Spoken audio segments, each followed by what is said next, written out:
మన వెనకంగా మాట్లాడుకుంటారు. అందుకోసం నేనేమంటున్నట్టు ఈ అవకాశం వచ్చిన వాళ్ళు కానీ రేపు భవిష్యత్తులో ఈ ఉద్యోగాలలో డాక్టర్లుగా, లాయర్లుగా, ఇంజనీర్లుగా, ఐఏఎస్లుగా, ఐపీఎస్లుగా మన పిల్లలు ఎవరైనా చివరికి హోమ్ గార్డ్ కానీ కానిస్టేబుల్ కానీ 10 మందికి సాయం చేసేటట్టు మనం దీన్ని నిలబెట్టుకుంటే ఏమవుతుంది అంటే ఇంకో 10 అవకాశాలు వస్తాయి. మనం అవకాశం ఇచ్చినప్పుడు దీన్ని సరిగ్గా మనము ప్రజల ముందర కొంచెం మన గౌరవం పెరిగేటట్టు మనం వివరించకపోతే ఇక వీళ్ళకి ఇస్తే గింతేనా, వీళ్ళు మారరు, వీళ్ళు గిట్లనే ఉంటారు అంటే నేను జర ఓపెన్ అయ్యి చెప్తున్నా మీతో. ఎందుకు చెప్తున్నానో దీన్ని అర్థం చేసుకోరి. అంతా బాగుందని చెప్పి మీకు చేతులు కలిపి ఫోటో దిగి పంపొచ్చు, కానీ దానివల్ల పూర్తి స్థాయి ప్రయోజనం లేదు. మనకి ఏ అవకాశం వచ్చినా దాన్ని నిలబెట్టుకొని అరే వీళ్ళకి ఇస్తే సమర్థులే, బాగా చేస్తారు, 10 మందికి ఉపయోగపడతారు, జర పద్ధతి మీద ఉంటారని మనం నిరూపించుకుంటే ఏమవుతుందంటే ఇంకో 10 అవకాశాలు కొత్త వాళ్ళకి వస్తాయి. మనం దాన్ని ఆ అవకాశాన్ని మనం సరిగ్గా ఒడిసి పట్టుకోకపోతే ఏమవుతుందంటే ఎక్కడో ఒక దగ్గర వీళ్ళకి ఇస్తే గిట్టనే చేస్తారా అని మీకు మాకు ఆ చెడ్డ పేరు రావద్దు. అందుకోసమని ఇచ్చిన అవకాశాలు ఇచ్చిన వాళ్ళకే కాదు, రేపు వచ్చే అవకాశాలలో ఏ ఉద్యోగం వచ్చినా ఎవరన్నా మనోళ్ళు వస్తే కూసబెట్టి మర్యాద ఇచ్చి పని ఉంటే చేసి పెట్టురు, లేకపోతే వాళ్ళకు సలహా ఇరు. ఒకసారి వాళ్ళకి తెలియదు పాపం, ఎక్కడి నుంచో కింద నుంచో కష్టపడి వస్తాడు,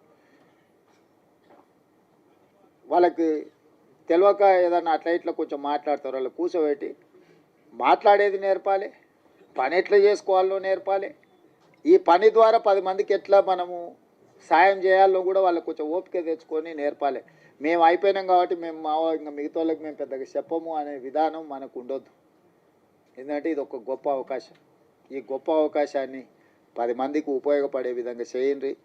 ఏదున్నా నేను ఉన్నంత వరకు మీ ఓడే ఉన్నాడు అనుకోండి కుర్చీలో. ఎందుకు చెప్తున్నా అంటే నాకేం ఇంటికి తీసుకుపోయేది ఏంది లేదు, నేను ఏది నా ఇంటికి తీసుకుపోను. 10 మంది ఇబ్బందులు ఉన్న వాళ్ళకి సాయం చేయడానికి నేనున్నా. నాకు పేరు తప్ప ఇంకేంది లేదు. అరే నన్ను కనిపిస్తే మీరు నమస్కారం పెడితే నాకు సంతోషం అవుతుంది అంతే. అరే మా కన్న చేసి నమస్తే అన్న, నన్ను గుర్తుపట్టకపోయినా నేను మిమ్మల్ని గుర్తుపట్టకపోయినా నమస్తే పెడితే నేను చేసిన పనికి నాకు సంతోషం కలుగుతుంది. నేను అంతమించి మీ నుంచి ఏం ఆశిస్తలేదు. ఆయన సతీష్ మాదిగా నేను పొట్టేలు కోసి దావతీయమని కూడా నేనేం అడుగుతలేదు. ఆయన కూడా అప్పుడప్పుడు చెప్తుంటా కానీ వినడు, అప్పుడు అట్లా ఇట్లా చేస్తుంటాడు. ఆయన దృష్టిలో పెట్టుకొని ఇప్పటి దగ్గర చెప్పిన సిలక్కి చెప్పినట్టు చెప్తినరా నాయన నీకెందుకు నేను ఉన్నా కదా అని అంటే ఉన్నట్టు ఉంటాడు, అప్పుడే అట్లా పోయేస్తాడు.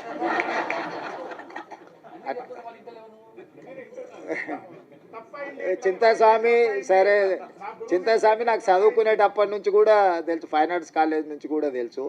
మన వాళ్ళకి ఏంటంటే ఆవేశం ఎక్కువ, కొంచెం ఆలోచన తక్కువ చేస్తారు. ఆవేశంలో ఆలోచన రాదు ఎవరికైనా, ఎవరికైనా, నాకైనా మీకైనా ఎవరికైనా. ఆవేశంలో తీసుకున్న నిర్ణయం అక్కడికి రాదు. ఆవేశాన్ని తగ్గించండి, ఆలోచన వెంచూరి, వచ్చిన అవకాశాన్ని సద్వినియోగం చేసుకొని ఈ ప్రభుత్వం మీకు అండగా నిలబడుతుంది. మీ మంచి కోసం పనిచేస్తే మీ వెల్ఫేర్ కావచ్చు, మీ డెవలప్మెంట్ కావచ్చు, పిల్లలకి చచ్చిపోయిన వాళ్ళు లేకపోతే బాధితుల కుటుంబాలకి ఇంతకుముందే ఇచ్చిండ్రు, బుడగ సంఘాల నుంచి వీళ్ళందరికీ ఇల్లు లేని వాళ్ళు ఉన్నారు, అందరికీ ఈసారి ఇల్లు ఇచ్చే బాధ్యత నాది. మీ అందరినీ మీ వెల్ఫేర్ కోసం, మీ డెవలప్మెంట్ కోసం, మీ ఎడ్యుకేషన్ కోసం పర్ఫెక్ట్గా గవర్నమెంట్ చేస్తుంది. ఓ రోజు ఆలస్యం కావచ్చు, నాకు 100% ఇవ్వాలని ప్రేమ ఉన్న ఓసారి అవకాశం రాదు. దాని అర్థం మీకు ఇవ్వద్దని కాదు, దానికి కొంచెం ఓపిక, కొంచెం వ్యవహారం, కొంచెం పద్ధతి మీద మనం చేసుకుందాం.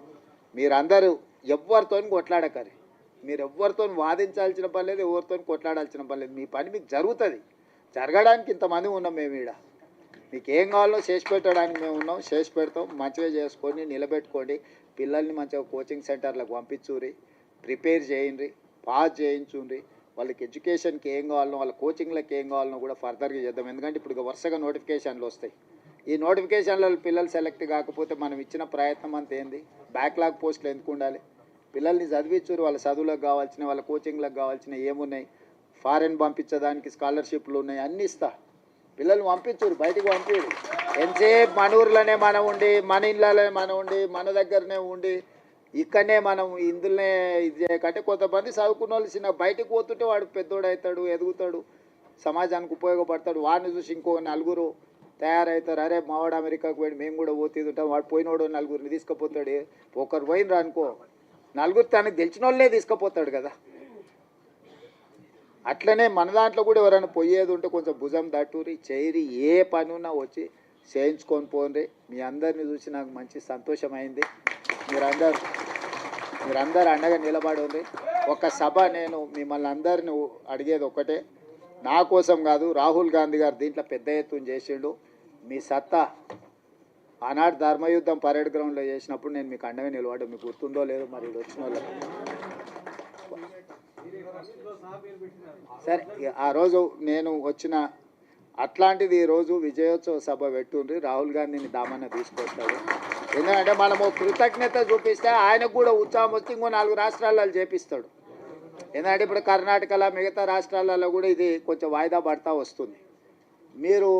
మీరు అండగా నిలబడ్డట్టు 10 లక్షల మంది జమై ఆయన నిజేసి దామన్న మనోళ్ళందరి నేతృత్వంలో, మహేష్ గౌడ్ గారి నేతృత్వంలో ఒక అభినందన సభ పెట్టి రాహుల్ గాంధీ గారిని ఇచ్చేసారండి. ఏ మనిషి అయినా అభినందన కంటే ఏముంటుంది? గాంధీ కుటుంబానికి ఏంది? దేశం కోసం సర్వం ఇచ్చిన వాళ్ళు, దేశం కోసం సర్వం ఇచ్చారు, ప్రాణాలు ఇచ్చారు, అన్ని ఇచ్చారు. వాళ్ళకి ఏముంటుంది? మీరు మాకు సాయం చేసారు, మిమ్మల్ని గుర్తుపెట్టుకున్నామని మీరు అందరు గట్టిగా చప్పట్లు కొడితే ఆయన ఉత్సాహంతో ఇంకా 4 రాష్ట్రాలలో చేపిస్తాడు. మన ప్రభుత్వం ఉన్న ప్రతి రాష్ట్రంలో అమలు జరిగితే ఆటోమేటిక్గా మిగతాలో కాక సెగ తగులుతూనే ఉంటుంది. తగలదా? తప్పు సప్పుడు ఇప్పిస్తూనే ఉంటుంది కదా వాళ్ళ చెవులకు. అందుకోసమని ఈడ కదలంగానే అవతల పక్కలా కొంచెం కదులుతూనే ఉంది కదా. ఆ పక్కన ఈ పక్కన ఆటోమేటిక్ అట్లా కదులుతుంది. అరే వీళ్ళంతా రాహుల్ గాంధీ అమ్మడు పోయేటట్టున్నారు అంటే భయానికైనా చేస్తారు. అప్పుడప్పుడు జర తెలుగుగా భయపెట్టి కూడా చేసేది నేర్చుకోండి అని తెలియజేస్తూ సెలవు తీసుకుంటున్నా. జై రేవంత్ అన్న, జై దామన్న. సార్ ఇక్కడ ఉన్న వాళ్ళందరూ ఫోటో దిగుతారు సార్, ఒక్క నిమిషం.